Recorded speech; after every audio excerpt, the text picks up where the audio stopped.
Quem não trabalha não come. Constituição da União Soviética. Será mesmo? Trabalhar menos, trabalhar todos, produzir o necessário e redistribuir tudo. O empreendedorismo fala sobre isso. Quem empreende come bem. Quem empreende trabalha pouco, tem vida boa, ganha dinheiro fácil. O empreendedorismo propaga a ideia de meritocracia, que qualquer um pode ser um exemplo de sucesso, basta se esforçar.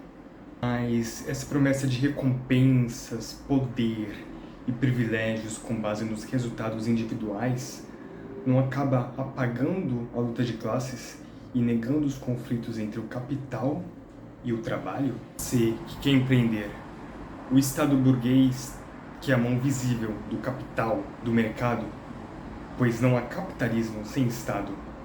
Esse Estado tem deixado você empreender? Você tem conseguido trabalhar por conta própria? Trabalhar para você mesmo e para toda a sociedade, ao invés de apenas para o seu patrão? Esse empreendedorismo é viável do jeito que as coisas são hoje? Você tem conseguido enfrentar os grandes monopólios? Você é dono dos meios de produção e circulação de bens, mercadorias e serviços? Se empreender é fazer você mesmo, como é possível empreender sem capital? O empreendedorismo amplamente difundido se baseia em resolver os problemas realmente mais urgentes da sociedade e em possibilitar a ascensão social desses novos empreendedores? Esse empreendedorismo hegemônico de Pablo Marçal leva em conta os fatores políticos e econômicos. Ele tem como objetivo a redução das desigualdades sociais, o fim dessas desigualdades e a própria extinção das classes sociais? Ou, ao contrário, ele é apenas uma renovação da ideologia dominante, das classes dominantes do mercado financeiro?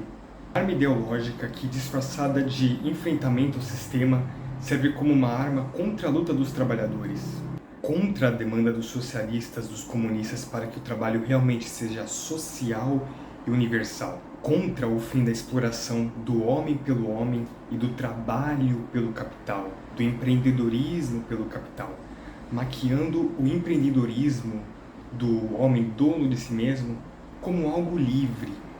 O conceito de livre mercado de Adam Smith é manipulado, deturpado pelos neoliberais. Por trás de ideologias como o empreendedorismo, a Agenda 2030 da ONU, os Objetivos de Desenvolvimento Sustentável, as práticas ESG no empreendedorismo, aquela falsa preocupação ambiental que é o greenwashing do capitalismo.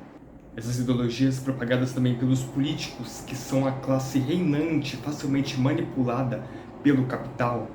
Políticos esses que defendem e propagam a meritocracia nos serviços públicos, a pejotização dos serviços públicos. Esses políticos de direita e da esquerda hegemônica neoliberal servem como ferramentas também, então, para o aprofundamento da concentração de capital. A natureza é cada vez mais destruída, enquanto os empreendedores, donos de si mesmo, seguem sendo explorados. Eu vou mostrar como foi a gênese da ideologia empreendedora a partir das teorias do capital humano e do empreendedorismo, do economista e cientista político austríaco Josef Schumpeter. E antes eu vou fazer uma introdução sobre o que é ideologia para o filósofo e crítico húngaro György Lukács. Vou começar lendo uma frase de Karl Marx. O fato de que, desse modo, um homem sem fortuna, sem capital, sem os meios de produção, mas com energia, seriedade, capacidade e conhecimento dos negócios, possa tornar-se um capitalista e o valor comercial de cada indivíduo é estimado mais ou menos corretamente sobre o modo de produção capitalista em geral, é bastante admirado pelos economistas apologéticos, embora esse mesmo fato produza um número indesejado de novos cavaleiros da fortuna que entram em competição com os diversos capitalistas individuais já existentes. Então são os novos empreendedores donos de si mesmos que surgem, que na verdade são trabalhadores explorados pelo capital e que entram em competição com seus semelhantes de classe. É a tática estratégica de dividir para conquistar do capitalismo. E reforça a dominação do próprio capital, ampliando sua base e permitindo recrutar sem interrupção forças novas do substrato da sociedade. Do mesmo modo, o fato de que na Idade Média a Igreja Católica formasse sua hierarquia com os melhores cérebros do povo, sem levar em conta testamento, nascimento ou patrimônio, foi um dos principais meios de consolidação do domínio eclesiástico e da supressão do laicismo. O domínio de uma classe é tanto mais sólido e perigoso quanto maior é a capacidade de essas classes dominantes assimilarem os homens mais importantes das classes dominadas. Assimilação dos políticos, assimilação dos trabalhadores, que se tornam então empreendedores, traidores de classe. Para a gente compreender melhor o que é a ideologia do empreendedorismo, a gente precisa entender o que é ideologia. De uma forma geral, o que é ideologia? O comunismo é uma ideologia? Sim. O capitalismo, ele também é. A diferença é que o capitalismo é a ideologia dominante na maioria dos países do mundo. Com raríssimas exceções, nós temos a China, que apesar de ser uma economia aberta de mercado, a ideologia dominante é a ideologia socialista, com ampla participação da população, comitês de participação política na tomada das decisões políticas e econômicas. Temos como grande exemplo a Cuba, que está resistindo fortemente apesar das sanções econômicas dos Estados Unidos. Nós tínhamos a União Soviética, que até pouquíssimo tempo antes da sua dissolução, pelo Mikhail Gorbachev, a maioria da população apoiava a ideologia comunista. Isso foi referendado, foi provado por meio de um referendo, que foi feito em todas as repúblicas ali soviéticas. Tudo é ideologia. Por exemplo, quando a extrema-direita fala que a gente precisa de escolas sem partido, sem ideologia, na verdade o que eles querem implementar é a ideologia deles, que é a ideologia do capitalismo em seu extremo. Ideologia nazista, fascista, racista. Eles falam que defendem a vida desde a sua concepção, mas ao mesmo tempo defendem a cultura do estupro, defendem que as crianças não possam ter educação sexual na escola para que elas possam se defender ao longo da vida contra invasões no seu espaço íntimo, muitas vezes cometidos dentro dos seus próprios ambientes familiares. Daí a importância do ambiente escolar para a prevenção desse tipo de situação. Eles querem implementar censura, acabar com a tal ideologia de gênero, acabar com o Estado laico e por aí vai. É a tal escola sem partido que, na verdade, reúne o que tem de pior de ideologias. Paulo Freire, em seu livro A Pedagogia do Oprimido, tem uma ótima frase: que não existe imparcialidade. Todos somos orientados por uma base ideológica. A questão é, a sua base ideológica, ela é includente ou ela é excludente? A ideologia do marxismo, do comunismo, do socialismo tem como pilar o debate da opressão e da exploração do homem pelo homem. A gente fala de imperialismo, é a opressão, exploração de nações por outras nações, que vem antes da exploração do trabalho, dos trabalhadores, pelo capital, pelos donos dos meios de produção. A exploração é uma categoria econômica objetiva, que tem relação com o processo de produção e circulação de riquezas. A riqueza do Brasil é produzida por quem, de que forma e para quem? A riqueza é produzida por todos, de forma coletiva, e vai para todos, seguindo o lema de cada um, segundo sua capacidade trabalhista de trabalhar, e a cada um, segundo as suas necessidades? Ou essa riqueza é produzida por meio da exploração? O conflito de produção de riquezas, o conflito da exploração de fato, é um grande conflito social no Brasil e no mundo. E aí a gente vem com o conceito de ideologia mais específico que foi formulado pelo Georg Lukács. Na obra Para uma Ontologia do Ser Social, Lukács diz que ideologia é um atributo de ideias que são capazes de mobilizar pessoas para dirimir conflitos sociais. Lukács pensa ideologia não como substantivo, mas como adjetivo, uma qualidade de ideias que são capazes de desempenhar o que ele chama de função ideológica. Qual que é a função ideológica minha ao gravar esse vídeo, ao falar sobre empreendedorismo? Tudo tem uma função ideológica. As ideologias, como um todo, permitem que os humanos respondam aos diversos problemas do cotidiano. Numa sociedade que existem condições materiais, políticas, culturais diferentes e contraditórias. Então, ideologia é uma função social. Então, tanto as ideias falsas quanto as ideias verdadeiras possuem um papel importante na mobilização da sociedade, no enfrentamento aos problemas sociais, às desigualdades. Ao contrário do conceito de ideologia, que é mais amplamente difundido no marxismo, para Lukács, a consciência de classe, por exemplo, resulta da realidade, e não o contrário. Não é a realidade que resulta da consciência. Eu, por exemplo, demorei alguns meses para ler o Manifesto Comunista lá início do ano passado, 2023, mas eu fui adquirindo vontade quando eu estava percebendo coisas no mercado de trabalho, como os patrões podem ser tóxicos, como o mercado de trabalho cobra coisas de você, por exemplo, te culpa por você ter saído de uma empresa que foi tóxica com você, e coisas desse gênero.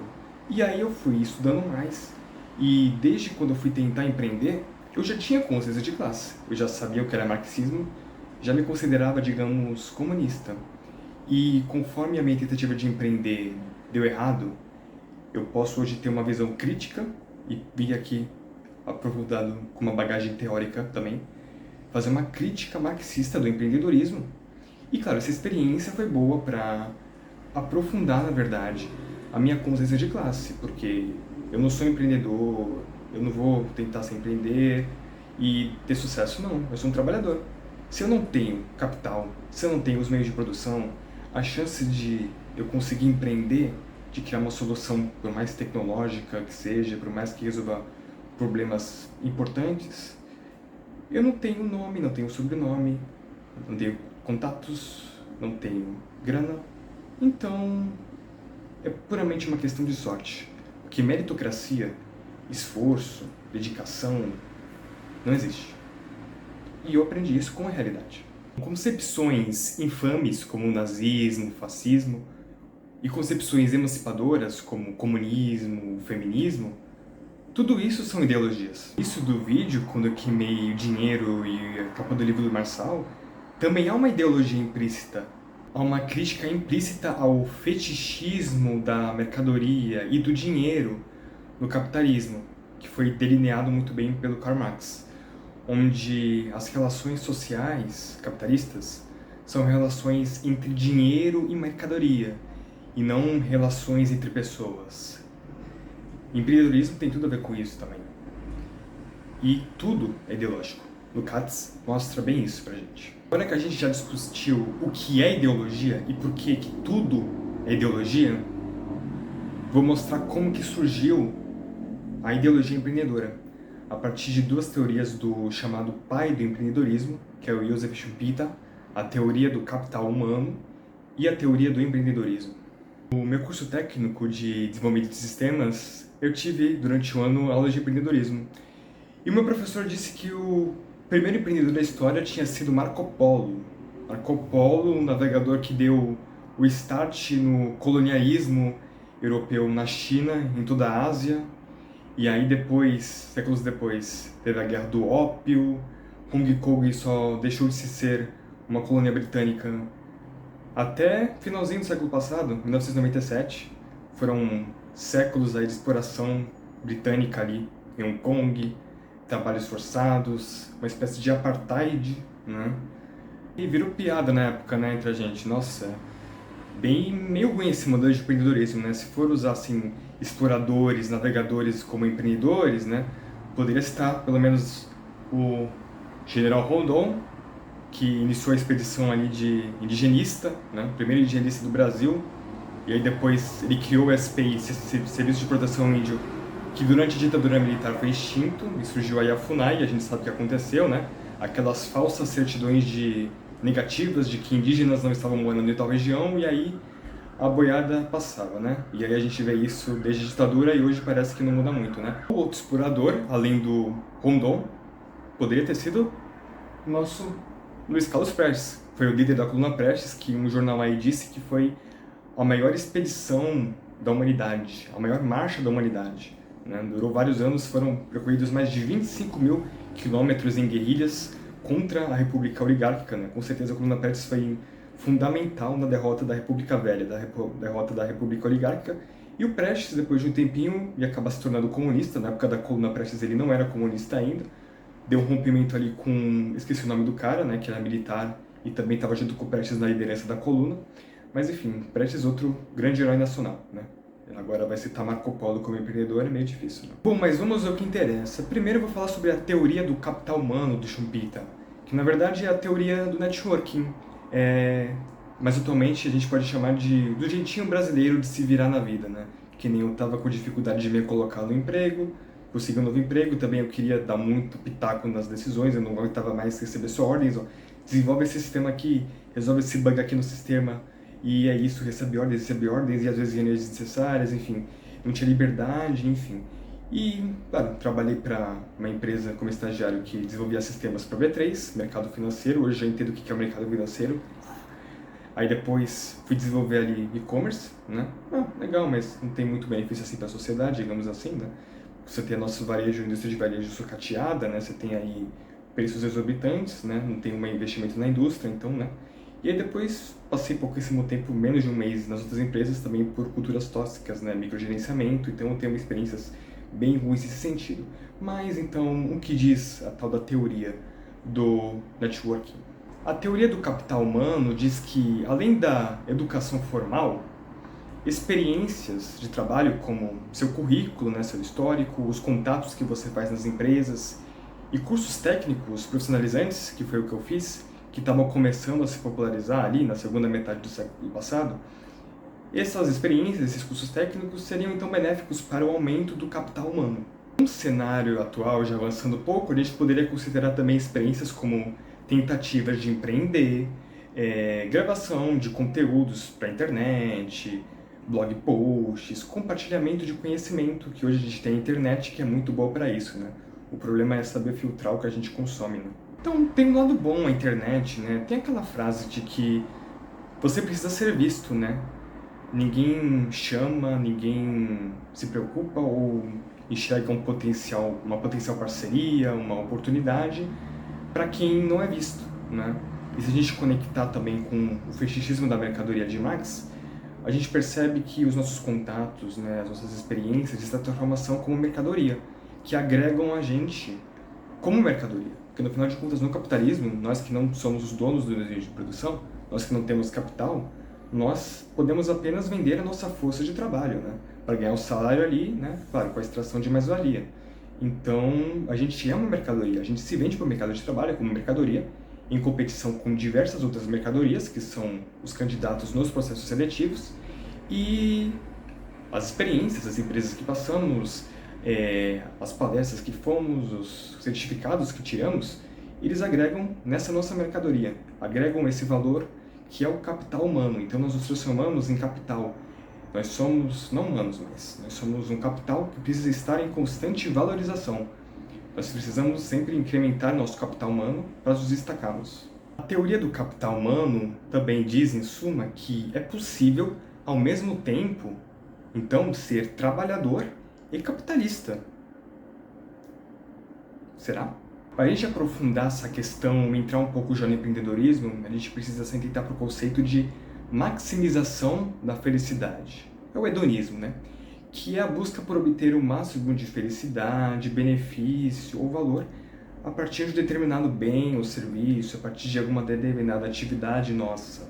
Essa maximização da utilidade, que fundamenta a criação de novos negócios, de empresas capitalistas, também pode ser utilizada para a gente analisar o comportamento do ser humano no capitalismo. O indivíduo se transforma numa empresa, com a diferença que a operação dessa pessoa-empresa incide sobre a própria pessoa, né?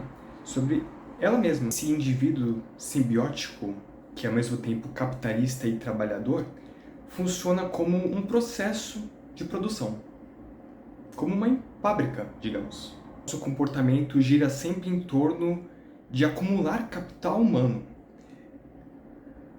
a partir de insumos que vão gerar resultados econômicos. Os nossos comportamentos, então, as nossas relações sociais têm sempre um significado econômico.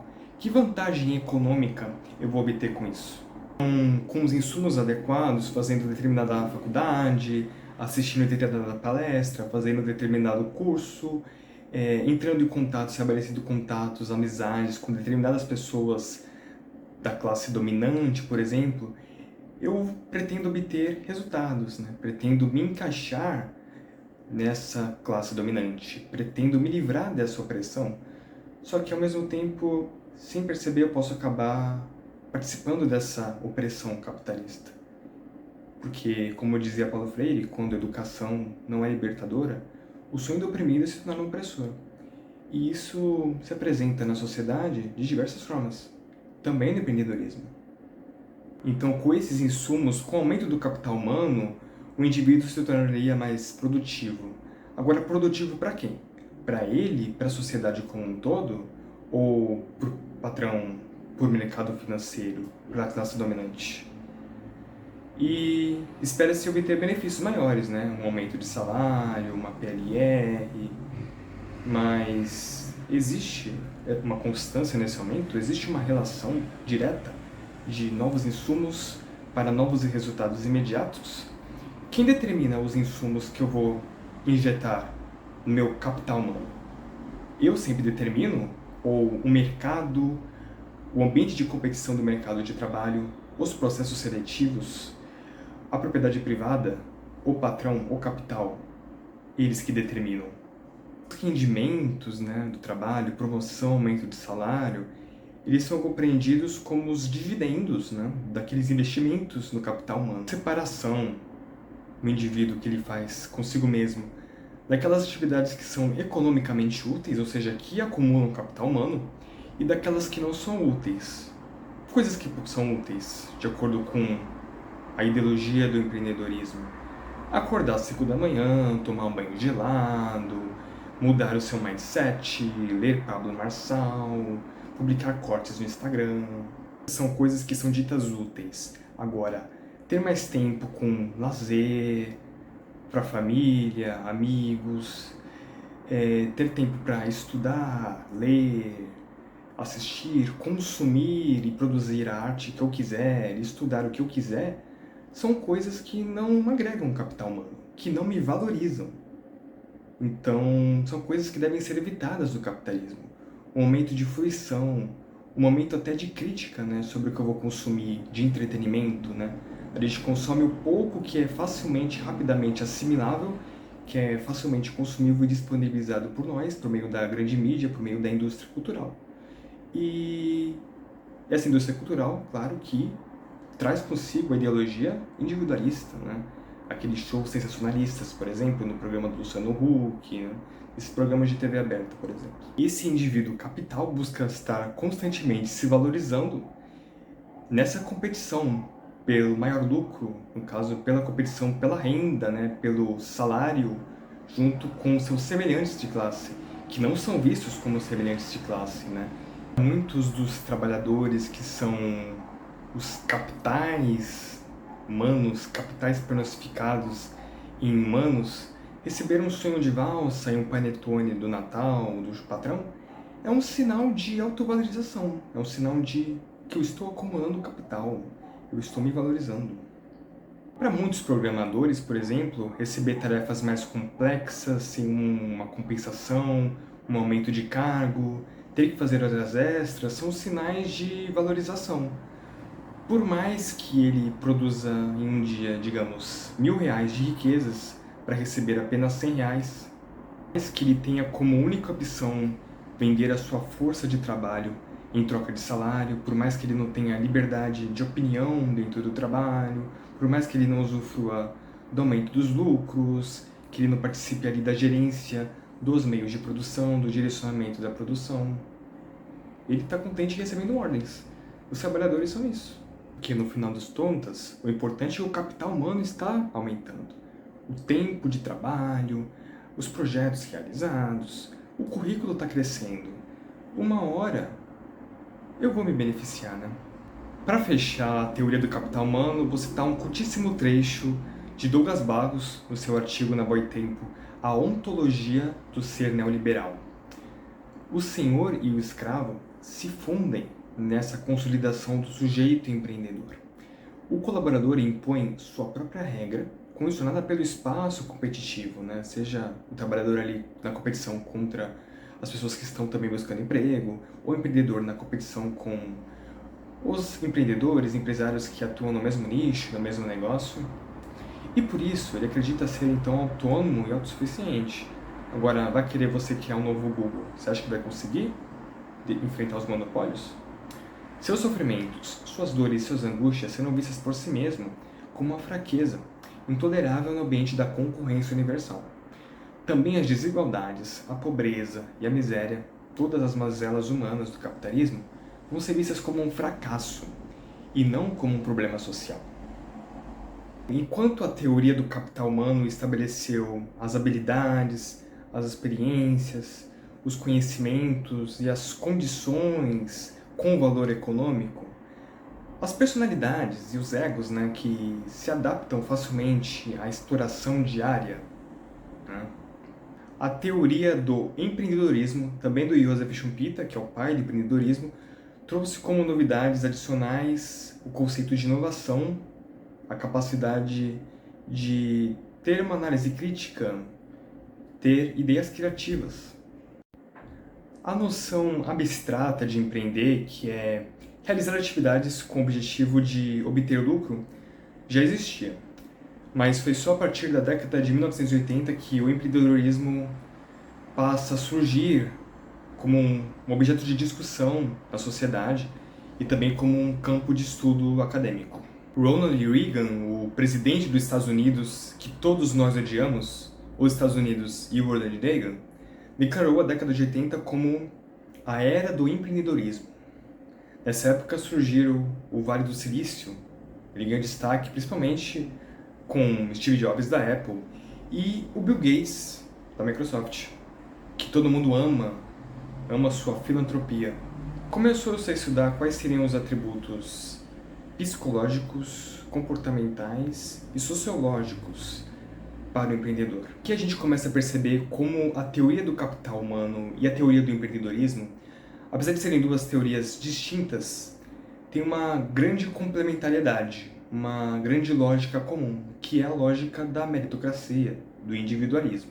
Primeiro é que o capital humano é essencial para a descoberta de novas oportunidades de negócios para empreender.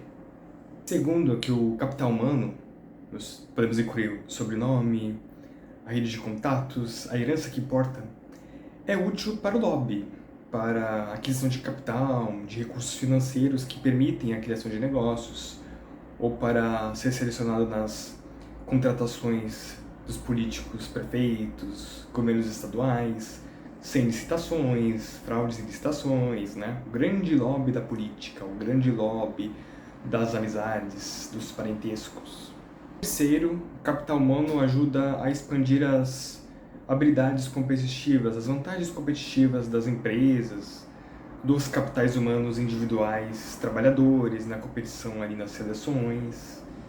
Tanto, quanto mais o empreendedor acumula o seu capital humano, quanto mais ele se valoriza, maiores são as suas chances de êxito, de sucesso, é a meritocracia.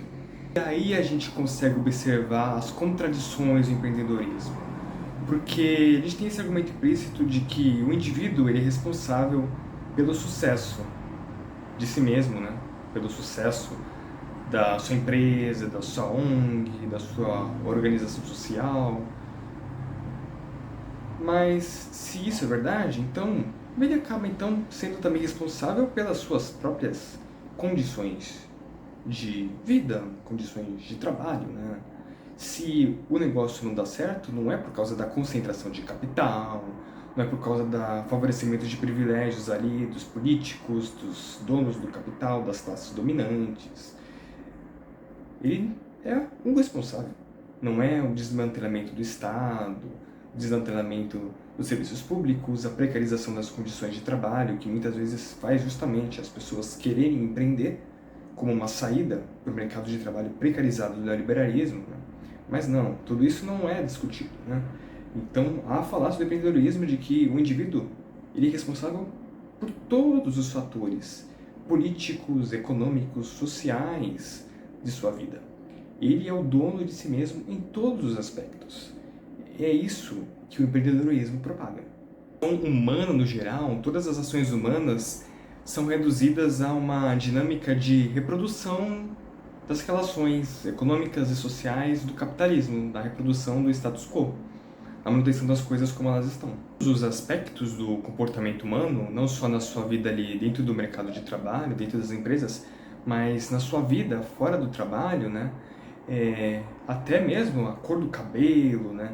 O gênero, a orientação sexual, tudo isso é levado em conta e tem expressões econômicas, né? Todas as características humanas, todos os aspectos do nosso comportamento acabam recebendo preços.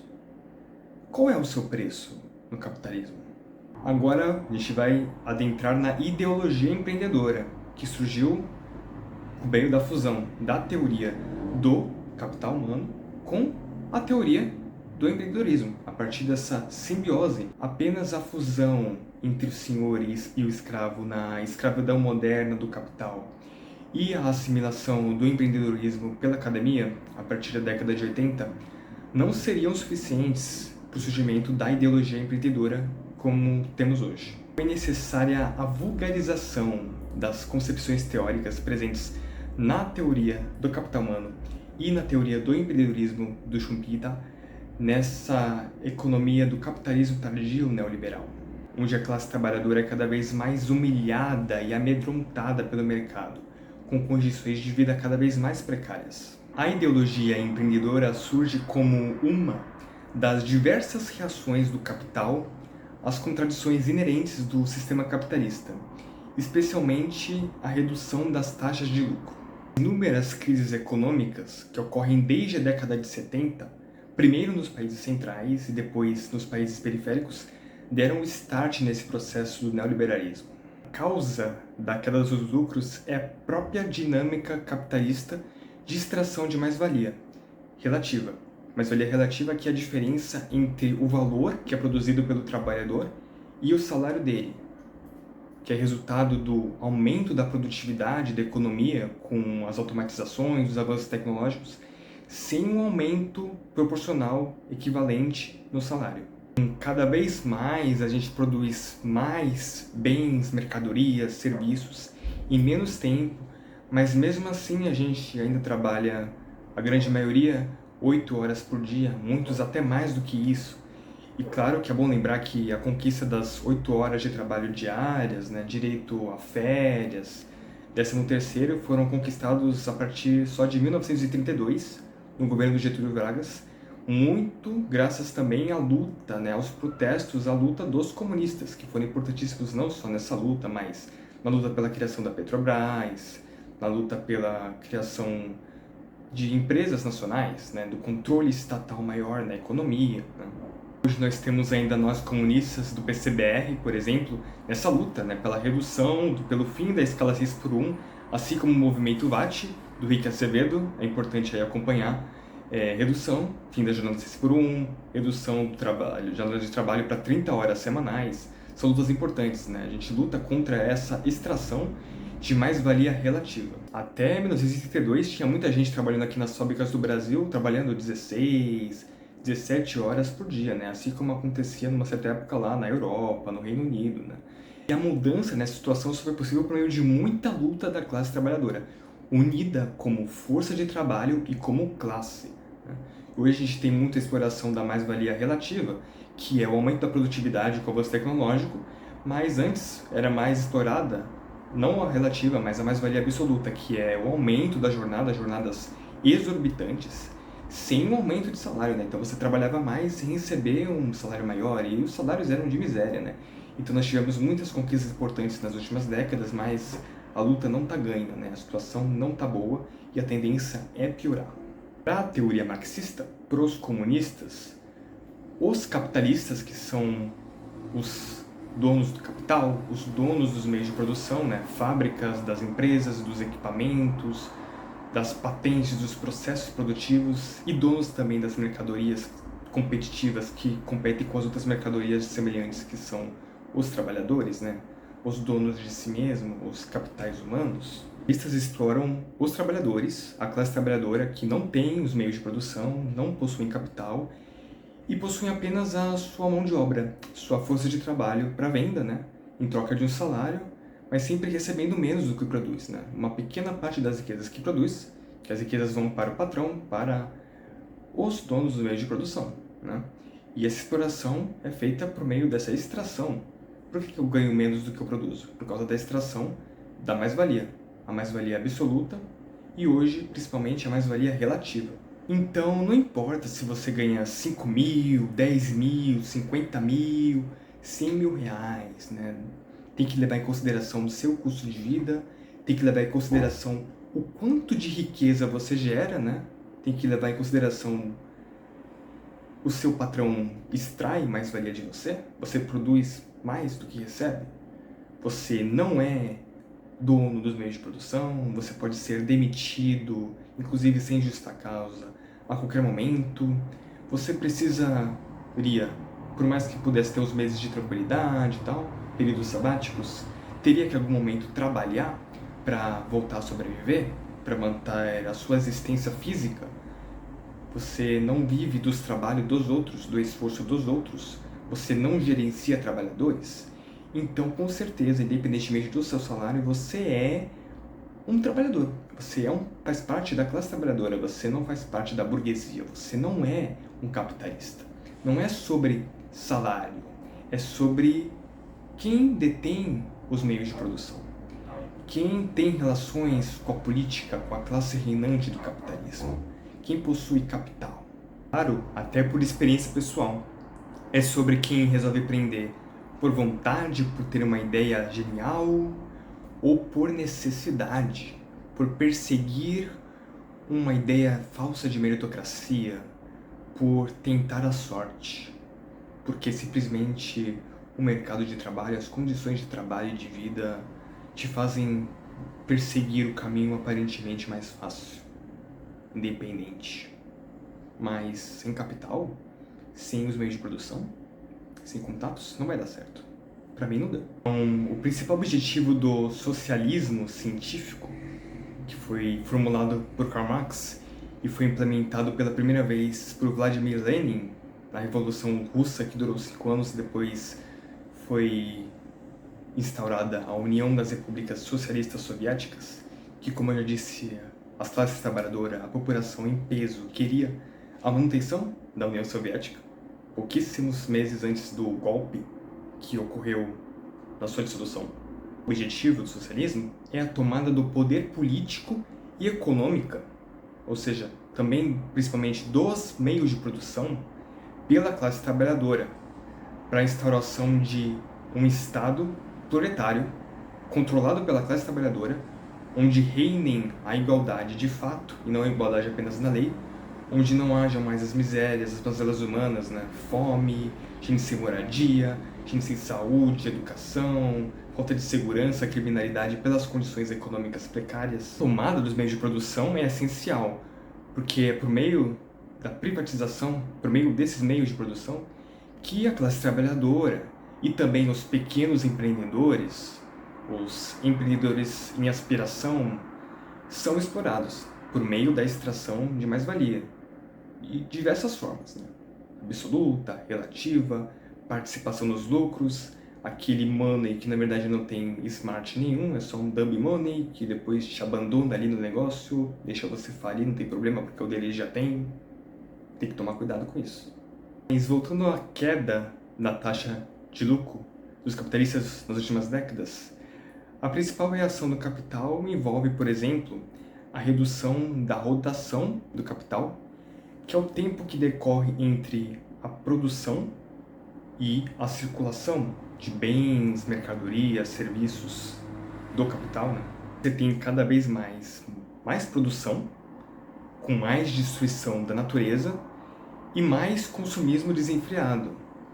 A obsolescência programada de celulares, equipamentos eletrônicos, por exemplo, e a publicidade, a propaganda tem um papel fundamental nesse sentido, de incentivar o consumismo cada vez maior. Claro, a reação do capital também envolve o aumento brutal da exploração dos trabalhadores, né? Aumento brutal na extração de mais-valia absoluta e relativa. Os resultados que o capital almeja não seriam alcançáveis se nós tivéssemos leis trabalhistas rígidas que protejam realmente os trabalhadores, sindicatos fortes, o sindicalismo morreu, movimentos sociais ativos como o MTST, se nós tivermos um sistema previdenciário justo e igualitário, sem privilégios para militares, para juízes e suas famílias, os penduricalhos, se nós tivéssemos um sistema judiciário que defendesse a classe trabalhadora, a massa da população, e não o direito burguês, um direito da propriedade privada e da igualdade apenas perante a lei. Mas não, o Xandão salvou a democracia. O Xandão está enfrentando o Elon Musk, mas daqui a pouco ele vai pagar as botinhas dele e vai continuar com a Starlink filtrando equipamentos no exército, ajudando o garimpo legal na Amazônia e tá tudo certo, gente. Se nós tivéssemos educação, saúde e transportes públicos gratuitos e de qualidade, se nós tivéssemos pleno acesso à moradia sem essa especulação imobiliária e acesso todos a uma alimentação decente, diariamente, que são adequadas para o nosso pleno bem-estar e desenvolvimento das nossas funções e atividades cognitivas. Se tudo isso acontecesse, se não existissem mais as mazelas humanas inerentes do capitalismo, nada disso daria dado certo. Óbvio, o capital ia derrubar, ia falir. E é o nosso plano, né? Nós, comunistas, queremos abolir a mercadoria, tudo é mercadoria, né? Mas a sociedade atual é assim. Tudo é mercadoria. Saúde, educação, transporte. Então a gente tem que se sujeitar à nossa exploração diária. A extração diária de mais-valia pelos bilionários, pelos donos dos meios de produção. Exploração diária pelo capital. Trabalhar, empreender, tentar empreender se torna cada vez mais uma necessidade de sobrevivência, necessidade alienante, enquanto nós ficamos cada vez mais com uma fatia menor da riqueza que produzimos não para nós e para toda a sociedade, para o bem comum, mas para o capital, para o lucro, para os donos dos meios de produção, para os nossos patrões. A pirâmide está acumulando cada vez mais. A Constituição, nossa, dirigente, né, seria linda se ela funcionasse na prática. Tantas ações diretas de inconstitucionalidade, ações de inconstitucionalidade por omissão, ações declaratórias de constitucionalidade. Tem resolvido alguma coisa se o povo não entende a política, se o povo é alienado propositadamente? Se a gente tem essa composição horrível do Congresso Nacional, por exemplo, a bancada BBB, como já disse a senhorita Bia, do boi, da Bíblia e da bala. O capital tem avançado cada vez mais sobre o trabalho. E o sucateamento, a destruição do Estado como um garantidor de direitos à classe trabalhadora, por meio das privatizações, das parcerias público-privadas, das terceirizações para as ONGs assistencialistas, para as organizações sociais, nesse último meio século, têm sido fundamentais nesse processo, conforme as condições de trabalho têm piorado. Temos, por exemplo, a Petrobras, criada por Getúlio Vargas, graças também muito à luta da UJS, que surgiu mais ou menos da época, na JC, dos comunistas. Foi meio que privatizada, agora uma empresa de capital misto, que atende ao preço do petróleo internacional, aos interesses do capital financeiro. Tivemos, no governo de FHC, a privatização da Vale do Rio Doce, das mineradoras, que vimos o que aconteceu há poucos anos, né? Tragédias em Brumadinho, em Mariana. Aqui em São Paulo nós temos a privatização da Sabesp, temos em muitos locais a privatização da energia elétrica, né? Luz, água, saúde, educação, serviços essenciais privatizados. O Estado, e nós comunistas somos contra o Estado burguês do capitalismo, esse Estado tem mostrado cada vez mais apenas como a mão visível do capitalismo.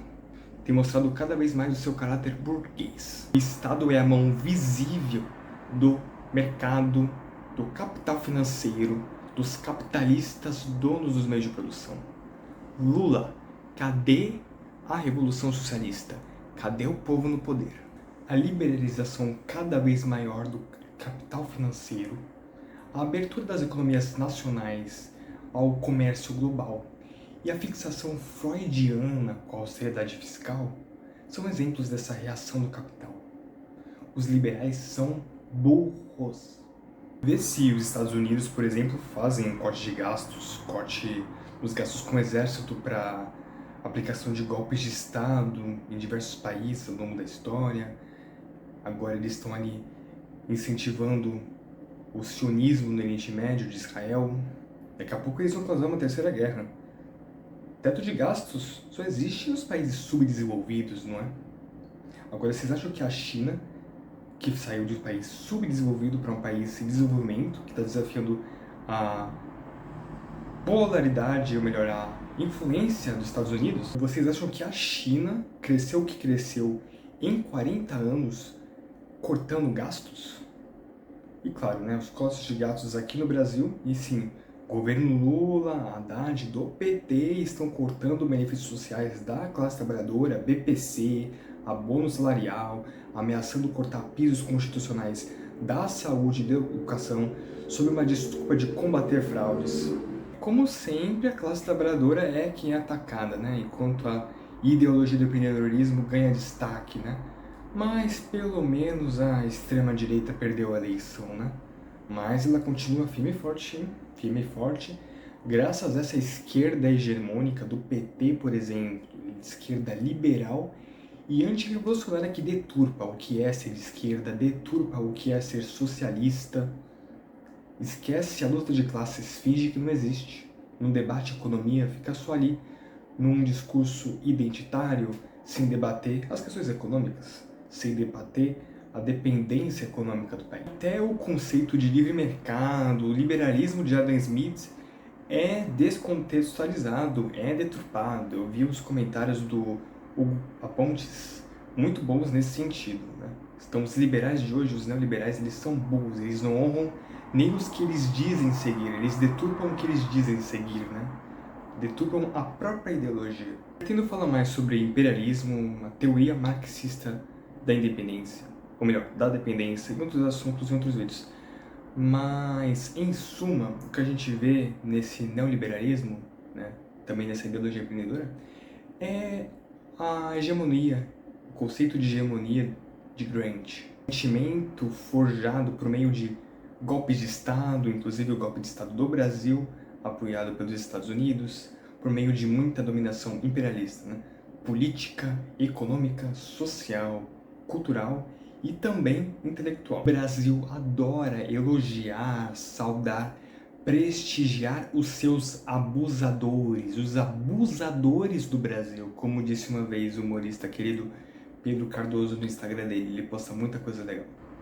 Na USP, por exemplo, no curso de Ciências Sociais, porque a maioria das primeiras disciplinas obrigatórias não abrange nos estudos antropólogos, sociólogos e cientistas políticos brasileiros e latinos, focando muito ali, além dos essenciais, né, Max Weber, Karl Marx, Emile Durkheim, em, por exemplo, sociólogos americanos.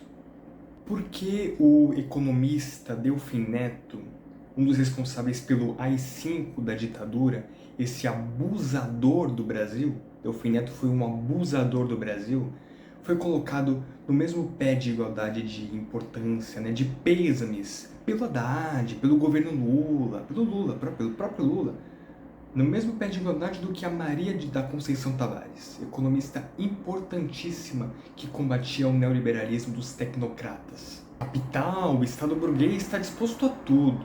São os abusadores, o capital abusando dos trabalhadores cada vez mais. Empreendedorismo tem tudo a ver com isso.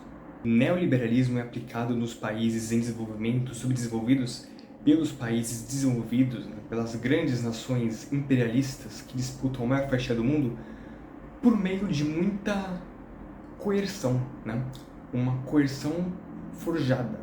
O ponto de virada importante para a gente entender é que antes do surgimento da ideologia empreendedora, do neoliberalismo, as falhas intrínsecas do capitalismo eram consideradas as culpadas pela desigualdade social, pelo desemprego, pelo tal exército industrial de reserva do capitalismo, que Marx fala muito bem no livro O Capital. Nos anos 80, essas mazelas, que são causadas principalmente pela propriedade privada dos meios de produção, pela acumulação de capital, passaram a ser jogadas na conta do Estado.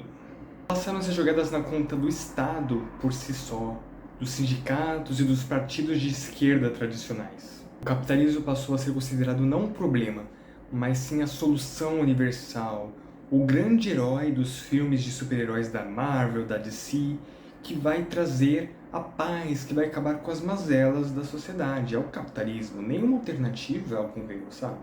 Não ocorreu a União Soviética, não existe uma alternativa de ecossocialismo, de cuidado com a natureza, de acabar com esse jogo de xadrez, no qual a classe trabalhadora e a natureza são as peças e os burgueses, os capitalistas, as nações são jogadores, usando nós como peões. É um grande maniqueísmo, sabe?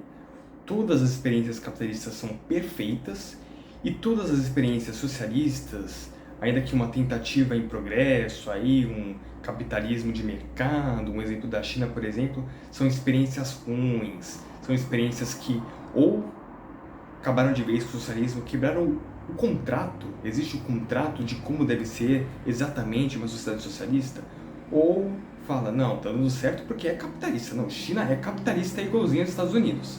Fica nesse maquineísmo, tanto de um lado quanto de outro, essa confusão de ideias. A regulação estatal e os mecanismos de representatividade da classe trabalhadora são cada vez mais falidos. As instituições estão cada vez mais falidas. O Estado burguês está cada vez mais rendido ao capital e a solução estaria então nos indivíduos, na suposta liberdade de cada um, empreender para prosperar, criar o seu negócio, se emancipar, derrotar o sistema. Mas não dá certo. Liberdade sem capital, sem os meios de produção, com o investidor capitalista te explorando. Empreendedor é trabalhador, é proletário. Muda-se a forma, mas se mantém o conteúdo. O neoliberalismo faz essa farsa. É preciso olhar o caminho do dinheiro. É preciso olhar se as ações são individuais, se estão gerando apenas o lucro ou se estão contribuindo para o bem da sociedade. Ou será que você só está ficando com um pouquinho enquanto o lucro mesmo está indo para os seus investidores, o seu dummy money?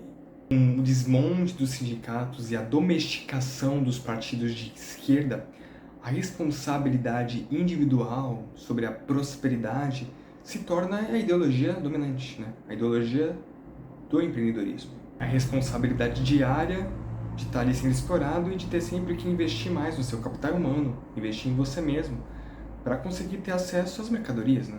Saúde, educação, alimento de qualidade, quantidade suficiente, moradia, transporte, lazer.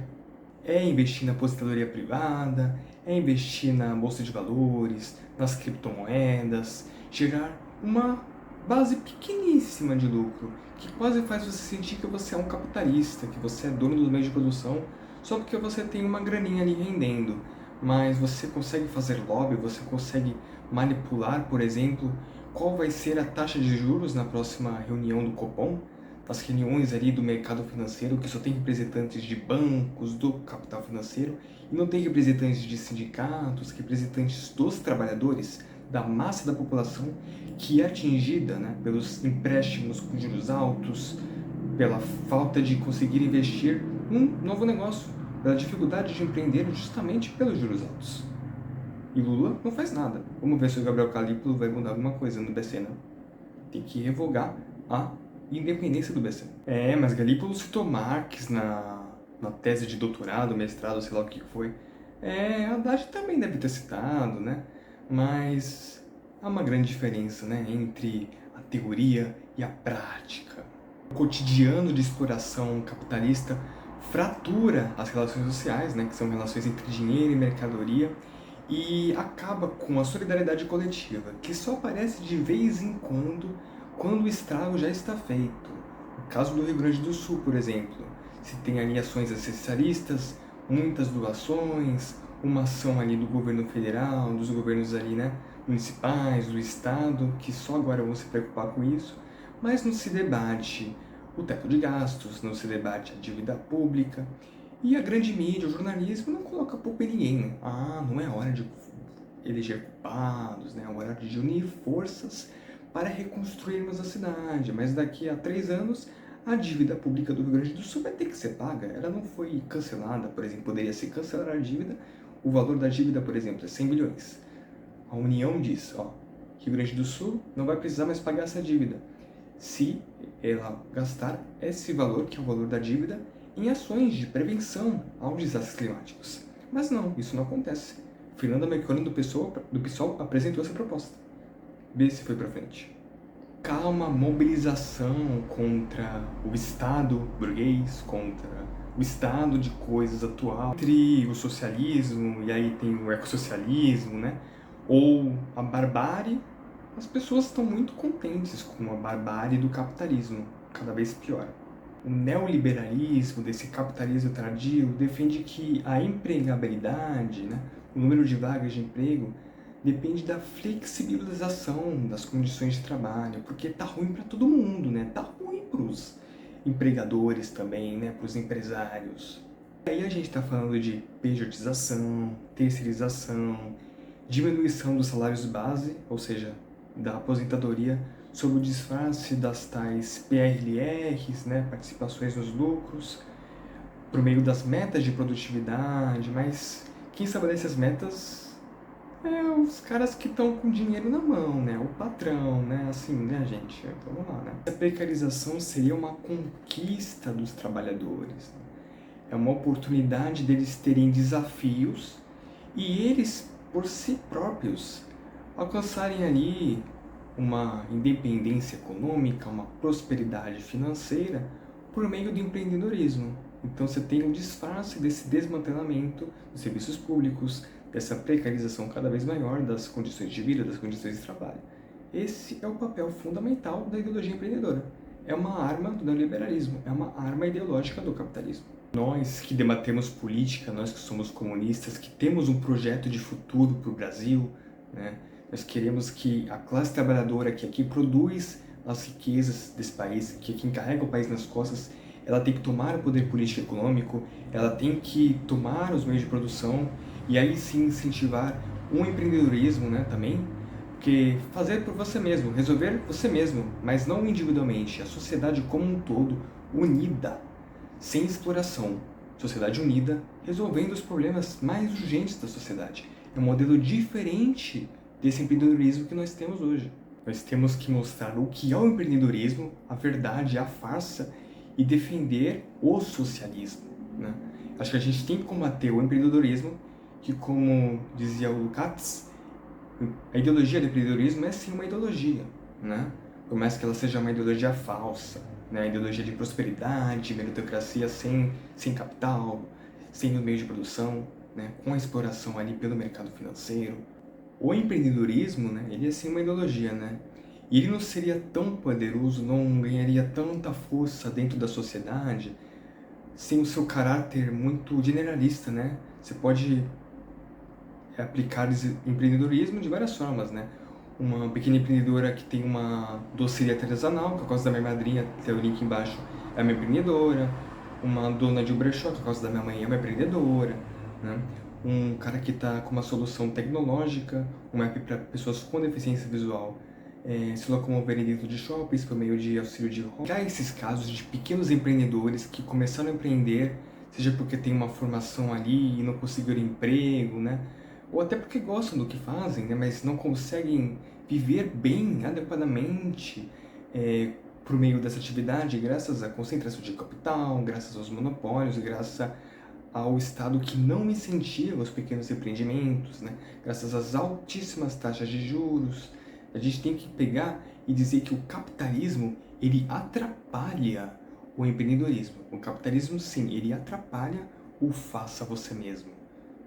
Os monopólios do imperialismo atrapalham o empreendedorismo. A gente tem que combater, então, o empreendedorismo hegemônico, dizer que ele não funciona. Temos que combater, claro, também os ODSs da ONU, a Agenda 2030, as iniciativas ESG, a ideologia do empreendedorismo, que é muito difundida pela mídia corporativa e pela indústria cultural, não é antissistema. As ONGs essencialistas, os ODS da ONU, eles não são iniciativas anti-crise climática, anti-desigualdades. Que adianta você ter métricas ODS se os problemas na prática do cotidiano da população não são resolvidos? O empreendedorismo não é contra o fim do mundo, muito pelo contrário. Ele, assim como a ONU, é uma ferramenta do imperialismo, é uma ferramenta do neoliberalismo, serve apenas aos interesses de reprodução do capital e está acelerando o fim do mundo e o relógio do juízo final. E eu acho que a gente não vai ver aquele filme que está previsto para lançar em 2115, o filme que você nunca verá. E eu provavelmente não vou ver, mas assim, eu acho que ninguém, nenhum humano vai estar vivo para ver. Como eu disse agora há pouco, qualquer um pode, digamos, de forma autoprogramada, se tornar um empreendedor.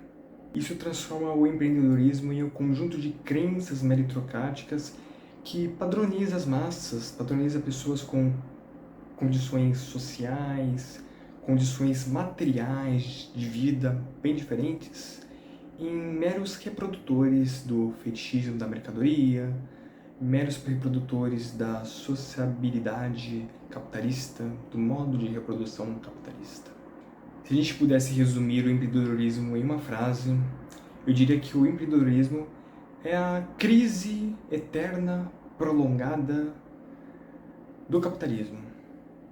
É uma crise que ela vai persistir até o fim do mundo, até o fim das condições de vida no planeta Terra, ou até que a classe trabalhadora se una e faça algo a respeito.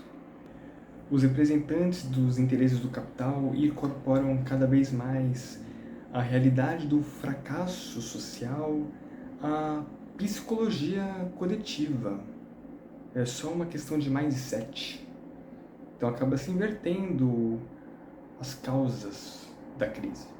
O empreendedor da própria vida, o dono de si mesmo, o ser simbiótico que ao mesmo tempo é trabalhador e capitalista, ele impõe a si mesmo o sistema de controle social ideal. Controle interno, voluntário e visível na realidade material e prática da classe trabalhadora controlando ela mesma. No mundo capitalista caindo cada vez mais aos pedaços. Essa foi a primeira de duas partes desse vídeo sobre é possível ser empreendedor, empresário e ao mesmo tempo ser marxista, ser comunista? Uma crítica marxista ao empreendedorismo. Próximo e último vídeo dessa série, que vai ser mais curto, eu prometo, vou falar sobre a internacional capitalista, a indústria cultural e a difusão da ideologia empreendedora e como eu me arrependi de tentar empreender e como eu contribuí numa trilha aí com a indústria cultural capitalista, com a difusão do empreendedorismo, porque eu acho que você não deve empreender, mas sim, a não ser em caso de necessidade, a não ser em um negócio minimamente rentável de imediato, mas sim se revoltar e se juntar à classe trabalhadora na luta pela derrubada do capitalismo e a tomada de poder político e econômico, a tomada dos meios de produção pela classe trabalhadora. Até o próximo vídeo. Trabalhar menos, trabalhar todos e redistribuir tudo.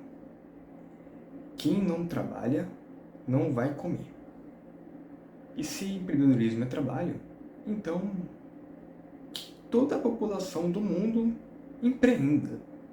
Vamos ressignificar o empreendedorismo